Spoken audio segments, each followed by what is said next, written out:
MasterChef Indonesia Season 10 segera.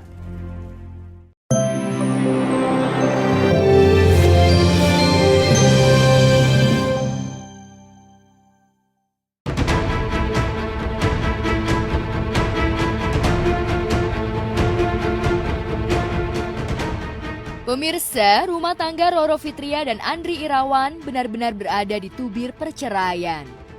Selasa, tepat pada 27 September 2022 nanti, Roro bakal menjalani sidang cerai dengan Andri. Untuk menghilangkan rasa gugup saat menjalani sidang perdana nanti, Roro mencoba untuk menutupinya dengan mengikuti acara sosial. Baginya pribadi, kita semuanya adalah sama ya di mata Allah SWT. Mungkin ada yang membedakan adalah belum beruntung ataupun beruntung. Nah, dengan adanya Yayasan Hati Harapan Jakarta ini merupakan suatu wadah sosial yang sangat bagus. Dan saya tidak memikir dua kali ya, nggak memikir panjang ketika Mas Satria juga Mas Teguh menawarkan kepada tim kami untuk bisa bersinergi, berkolaborasi, dan alhamdulillah hari ini saya hadir dan saya senang sekali atas kepercayaannya. Dan juga kalau menilik persoalan saya pribadi sih ya tidak tentu saya menafikan ya, pasti kepikiran, apalagi menjelang hari Selasa kan sidang pertama. Ya mungkin dengan adanya saya berkegiatan sosial bersama Mas Satria juga Mas Teguh dan juga teman-teman yang lain, insya Allah akan memberikan jalan yang lebih lapang lagi untuk kepentingan saya pribadi, khususnya ya permasalahan saya. Ya sangat membantu ya, kita bisa bersama-sama memberikan suatu aksi sosial bersama Mbak Faifi juga, jadi senang banget. Jadi yang biasanya saya selalu yang saya pikirin tuh sama tim lawyer saya, Pak Asgar, Pak Andika tuh ngomongin gugatan terus gitu, sekarang agak relax nih hari Minggu, jadi senang banget. Bener sih, agak ini membelokkan pikiran saya sedikit.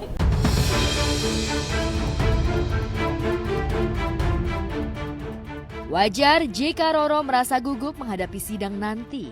Pasalnya, ia tak pernah membayangkan jika rumah tangga yang ia kayuh bersama Andri selama 9 bulan lebih harus berakhir di meja hijau.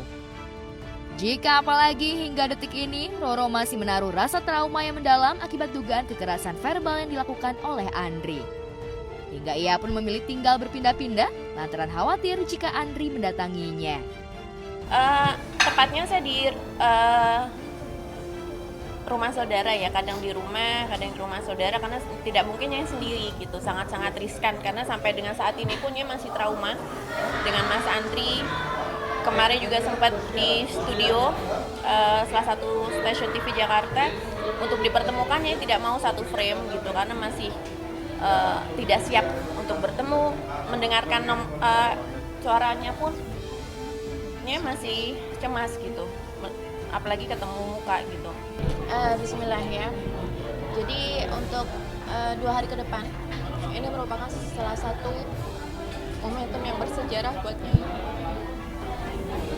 Suatu keputusan yang tidak mudah, di mana Nyai ambil dan memang harus Nyai ambil. Siapanya insya Allah Nyai siap bersama tim kuasa hukum Nyai, ada Pak Asgar, ada Pak Andika dan teman-teman yang lainnya.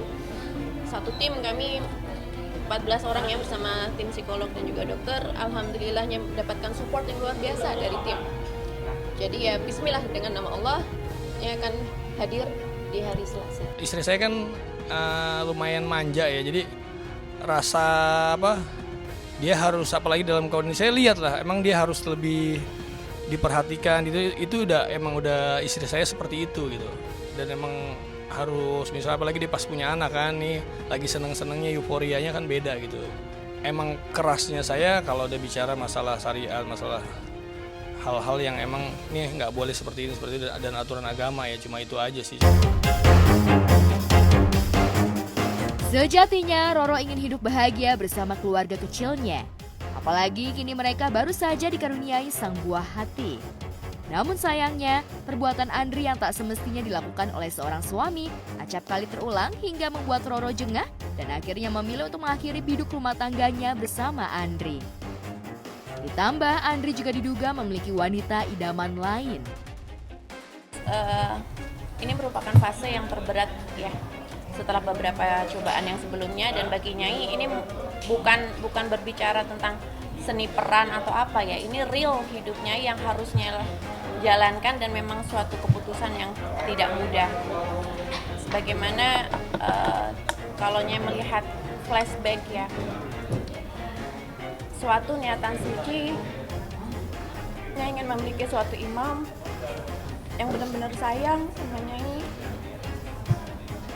membina suatu hubungan keluarga yang sakinah mawaddah warahmah, mempunyai anak, membesarkan dan lain sebagainya, sehingga Nyai dengan senang hati, dengan rela melakukan semua hal yang telah Nyai lakukan. Itu sangat tidak mudah ya, dan tidak main-main. Tapi ternyata pada faktanya yang bersangkutan melakukan hal yang tidak sepantasnya dilakukan dari seorang figur suami. Kalau ke KDRT sih saya tegaskan saya nggak pernah melakukan itu. Jadi bisa dipastikan saya nggak pernah gitu kan. Bahkan saya kadang-kadang juga heran, ngomong kamu aja buat Nyai dianggap kasar. Nyai cuma pingin banget Mas Andri kenapa sih sia-siain Nyai, sia-siain Baby Sultan. Nyai terima loh, Mas Andri kawin cerai 4 kali, anak 6 segala macam. Mungkin bisa dibilang belum mapan, nggak apa-apa.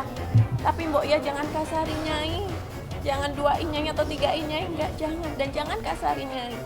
Udahnya pengen hidup nyaman, punya keluarga kecil, gedein anak bareng-bareng, bahagia bareng-bareng. Kenapa sih merusak psikologi Nyai, merusak jiwa Nyai gitu.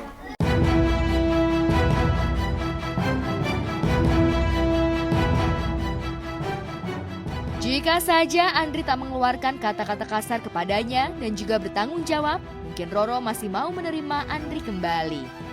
Namun sayangnya, sikap Andri itu terus membuat Roro sakit hati. Dan kini, sejak lepas dari Andri, kehidupan Roro dan Baby Sultan kian membaik.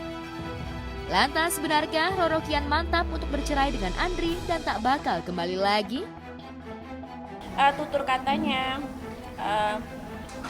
segala tindak tanduknya, jadi kekerasan verbal maupun non-verbal yang telah Nyai alami selama berumah tangga, itu sangat membekas di hati Nyai. Dan lebih parahnya, ya Bang ya, dari tim kami kan melakukan beberapa riset ya. Ternyata apa yang Nyai alami ini malah diambil makna dari Mas Andri, itu malah dibilang apa Bang? Lebay. Nah padahal ini sakit hati loh. Kok ya trauma itu kok dianggap sepele ya. Jadi ketika dia mentak-mentak Nyai sampai Nyai sesak napas, asma kumat, pakai oksigen, itu kok dia bilang malah lebay, astagfirullah. Mungkin kalau misalnya Mas Andri menyamakan Nyai dengan istri-istri yang sebelumnya yang jumlahnya 4 itu, yang dibentak-bentak, dikata-katain, disiksa secara verbal maupun non-verbal, mau nurut sampai dengan mempunyai anak jumlahnya 6, ya kalau bagi Nyai nggak bisa, jangan disamain gitu. Nyai mempunyai suatu prinsip dan juga mempunyai nilai kesabaran tertentu ya. Nah ini benar-benar kesabarannya udah habis gitu. Kok malah yang bersangkutan melihat yang Nyai alami saat ini malah dibilang lebay dan dia tertawa-tawa gitu. Kini tak ada lagi romantisme yang diberai keduanya seperti awal-awal pernikahan. Konflik keduanya seolah melenyapkan seluruh kenangan indah yang sempat direnda bersama. Kini, cinta mereka menjadi benci yang larut dalam emosi hingga Roro dan Andri tak bisa bersatu kembali. Ketika Mbak, Ibu yang di depan Nyai diperlakukan seperti Nyai yang mempunyai harapan ingin bahagia, tapi ternyata begini, tuh gimana? Nyai udah diem loh. Nyai diem, Nyai nutup-nutupin. Emang Nyai juga udah bersikeras, emang nggak mau meneruskan rumah tangga ini, udah ayo baik-baik. Karena kan tetap anak ini buat saya nggak ada berkasnya. Jadi siapapun misalnya yang berkomentar atau membela dengan pemikiran dan ceritanya, ya udah case close aja. Ini udah takdir Allah ya. Yang saya bilang jodoh maut rezeki udah Allah yang atur.